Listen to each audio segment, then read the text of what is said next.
खुलुमबाय आंनि मुङा धरना हिरामणि ब्रह्म आं थिपकाय ओइस स्कुलनिफ्राय फैदों दिनैनि बे निजुर मैना आसनिनि जे सेकखौ मोननानै आं जोबोद गोजोननाय मोनदों दिनै आं खुब गावखौनो गाव खुब गोजोननाय मोनदों जे दिनै सारा आसाम नाङैनो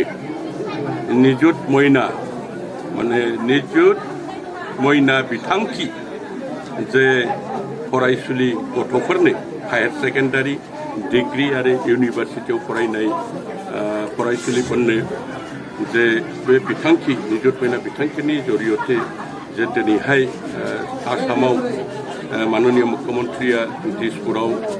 बिथाङा जेनाखि उद्बोधन खालामदों बे उद्बोधन खालामनायखौ दिनै भिडिअ जगे जों बेहाय खालामबाय आरो आं बेहाय दिनै आंखौ पर्बतजरा समस्तिनि बे डिस्ट्रिबिउसनाव